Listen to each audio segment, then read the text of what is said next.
पहले तो आप मुझे ये बताइए भाई, जी सर। ये मुझे पहले क्यों नहीं बताया कि इतना बड़ा समागम था? जी पुलिस बुलाई है आपने? सर, हमारी अर्चना जी सब गुंडों को टक्कर देने में सक्षम है, हमें ये लगता है। ये मैं आज आपको बता देना चाहता हूँ जी। अर्चना भी हमारी साइड में है। सबसे बड़ा गुंडा यहाँ बैठा है।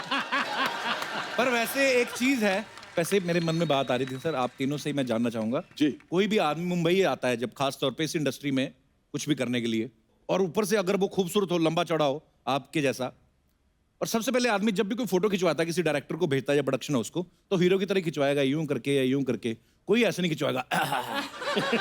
विलन की तरह कोई नहीं खिंचवाता, और आप इतने खूबसूरत भी हो सर। आप तीनों ने विलन बनने का कैसे सोचा सर? चल पहले आप शुरू, सूटेड वुटेड। हाँ जी प्लीज। मैं तो विलन बना इन महान कलाकारों का काम देखकर। अच्छा जी। जब मैं दिल्ली में रहता था, पढ़ाई लिखाई करता था, उस समय जब मैं पिक्चरें देखता था, रंजीत साहब, किरण कुमार जी, पहले इनके फादर ने बड़े जबरदस्त खलनायक के काम किए। जीवन साहब, one of the legendary, one of the most wonderful villain.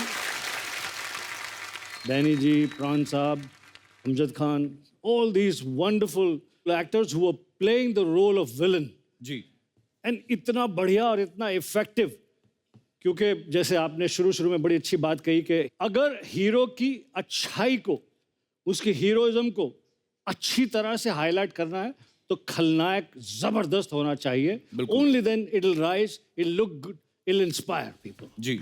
तो मैं तो इन सबको देखकर, किरण कुमार मेरे बड़े भाई, रंजीत जी पिता समान, पाजी आप इतने बड़े हो गए। लग रहा है बेटा। थोड़ा ज्यादा बोल दिया। जीते रहो बेटा। क्या इसने बड़ी किरण- तारीफ कर दी जी। वो एक्टिंग कोई एक्टिंग नहीं आती यार। हम तो आते थे, "ए, लड़की का साड़ी पकड़ी, दुपट्टा पकड़ा है।"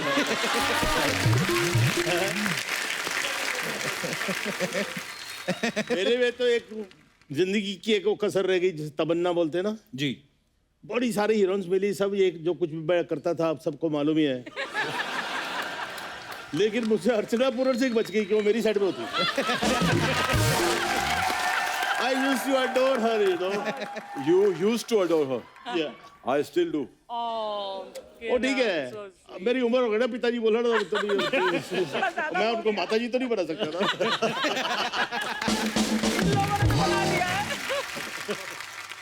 तो किरण सर, फिर आपके दिमाग में कब आया? सलीम साहब जो हैं, जी। वो मेरी जिंदगी में हमेशा एक फरिश्ता की तरह रहे। जी। तो मैं हमेशा उनसे मिलता था और मैं कहता, सलीम साहब कुछ होगा मेरे लिए तो मुझे बताना। बोले किरण विलन करेगा? मैंने सर बिल्कुल करूंगा, इसीलिए तो मैं आपके पास आया हूँ। तो बोला मैंने कास्टिंग कर ली है, लेकिन फिर भी मेरी एक फिल्म है फलक, उसके अंदर एक ज्यादा मेन विलन नहीं है, लेकिन एक अच्छा खासा विलन का रोल है। Will you do it? I said sir 101% I will do it. आप बोलो तो मैं हमेशा करूंगा। जी। तो मैंने फलक की, उसके बाद सर गुड्डू साहब की फिल्म आई खुदगर्ज, ओके। फिर उसके बाद सर तेजाब आई, फिर धीरे धीरे काम मिलना शुरू हो गया sir as a villain. And ये तो नहीं कहूंगा कि मैं उस ऊंचाई तक पहुंच गया, लेकिन हाँ, I was one of the villains, one of the खलनायक्स अराउंड द सिनेमा। जब मैंने विलन बनने का सोचा तो उस वक्त प्राण अंकल, अमरीश जी तो थे, लेकिन उस दौर का राज जो था ना, वो गोली साहब के हाथ में था। वाह। पाजी गोली क्यों बोलते हैं आपको? मेरा नाम एक्चुअली गोपाल है। इतना धार्मिक नाम आपका? हाँ,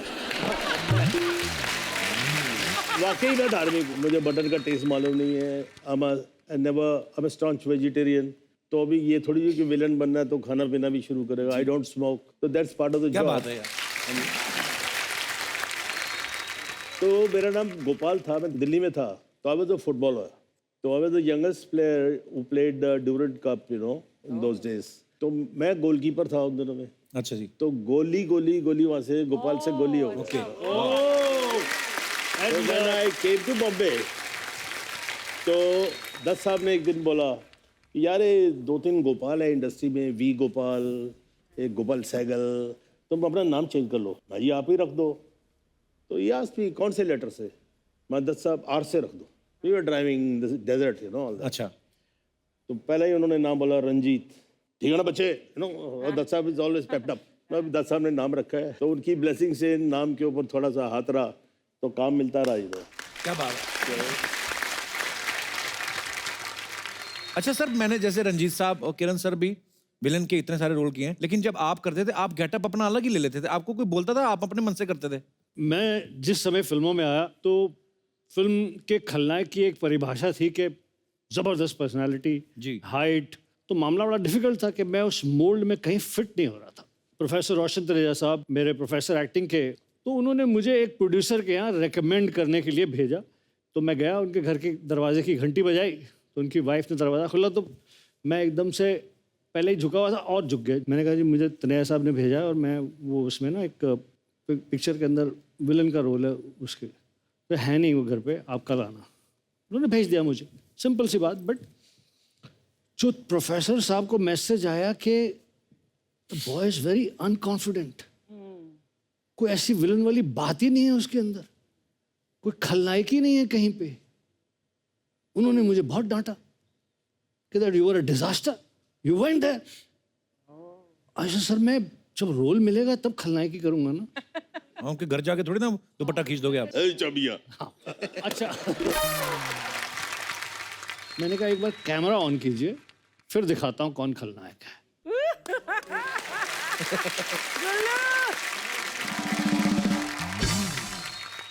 अच्छा, आपको पता है रंजीत साहब से पहले ना कभी किसी विलन की फोटो जो है वो पोस्टर पे नहीं होती थी।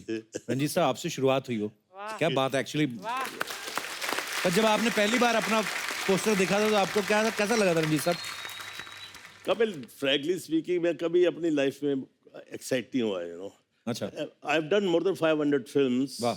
मैंने 10-15 देखी होंगी, और बाकी मेरे जो काम थे जो आपने देखे इतना मुश्किल होते नहीं थे, आते ही ए छमिया। तो हिरण को जब पकड़ते तो काटती थी ना छुड़ाने के लिए। तो हम लोग, अच्छा विलन को एक बहुत फायदा होता है ना, डायलॉग भूल जाता है तो हंसना शुरू कर देता है। तो उसका एडवांटेज होता था, वो जैसे काची छोड़ कुत्ते कमीने छोड़ दे मुझे, है तो मैंने काटो जाने मन, जितना काटोगी मेरे करीब आओगी, दूर से तो काट ही नहीं सकती हो। और काटो कभी नहीं। फिर उसको पकड़ा, ऐसा मजाक में होता था बड़ा। फिर उसके बाद थोड़ा रफल भी होते थे, तो जाके डार्लिंग कुछ हुआ तो नहीं। मैं बोलने वाली थी, जब भी कोई ऐसे सीन्स होते थे जहाँ पर हीरोइन को मैन हैंडल करते थे, लेकिन the artist like all three of you और भी इसका है, नहीं मेरे को मालूम। बट इतने स्वीटली उसके बाद जैसे शॉट काटा, अच्छी ओके लगी तो नहीं, द काइंड ऑफ रिस्पेक्ट और लव जो ऑन सेट होता है, उससे ये सीन शूट करना इतना अच्छा और आसान हो जाता है हीरोइन के लिए। सर धर्म जी के साथ एक किस्सा सुनाता हूँ सर मैं आपको। जी। सर हम केसी बोकाडिया साहब की शूटिंग कर रहे हैं, मद्रास में पहुंचा। अच्छा जी। ऑलरेडी शूटिंग हो रही थी और वहां पर मैं आता हूं और धर्म जी आते हैं। धर्म जी हीरो हैं और वहां पर एक्शन होता है, मेरी खूब धुलाई करते हैं और फिर धुलाई करके घोड़े बैठ के चले जाते हैं। अब सब मैं सेट पे पहुंच गया सर, धर्म जी आए सेट पे। अच्छा जी। मुझे देखा, कैसा है बेटा? जिस तरह धर्म जी जितने वार्म, जिस तरह वो दिल के आदमी हैं धर्म जी। तो बोकाडिया को बोलते हैं कि किसको मारना है? बोला इनको, किरण इज प्लेइंग द रोल। बोला मैं तो ये सीन नहीं करूंगा। He says I will not do the scene. ये तो मेरे बेटे जरा जीवन भाई का लड़का है, मेरे he is like my son. How do you expect me to work? Hit him.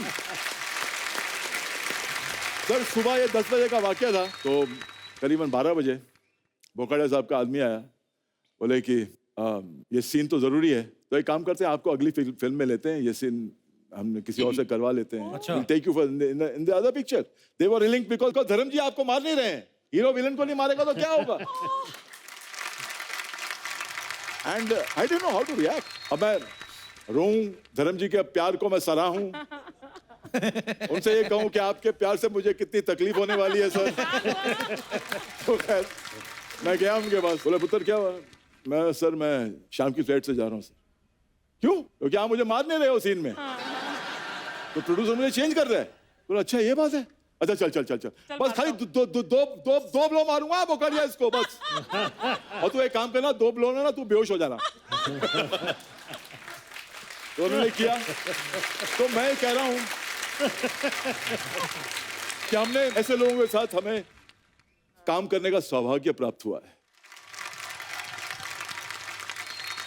ये दो बच्चे, इनका सवाल है, कहते जब आपकी तीनों की शादी हुई थी तो आप फेरे प्रॉपर लिए थे या लड़कियां उठा के लाए थे? नहीं, मैंने तो देखिए, मैं अपनी बात बता देता हूँ। मैंने अपने घर वालों को बोल दिया था शादी होगी जी। एक शर्त पर, फिल्मी शादी नहीं होगी, भीड़ भड़क्का नहीं होगा। अच्छा जी। इस लड़की के माँ बाप जो है मेरे लिए भगवान है और मेरे माँ बाप इस लड़की के लिए भगवान है। वाह। मैं किसी को नहीं बुलाऊंगा। मेरे जो इमीडिएट मेरे भाई और मेरी बहन और जो इसके भाई बहन है वही होंगे। तो ऐसे शादी हो गई। अभी अल्टीमेटली रिश्तेदारों को तो बताना पड़ता है ना। हाँ जी। तो मेरी सास ने अपनी बहन को चंडीगढ़ फ़ोन किया। उसने बोला हमने अपनी बेटी की शादी कर दी है, उसका नाम नाजी, तो नाजी की शादी कर दी है। तो बोले शिकवे शिकायत करते हैं ना रिश्तेदार। हाँ तो ठीक है जी, हम तो पराये लोग हैं, अब बताने की क्या जरूरत है, हम तो बाहर के हैं फलाना।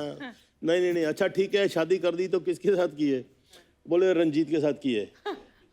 कौन रंजीत? वो जो फिल्मों में काम करता है।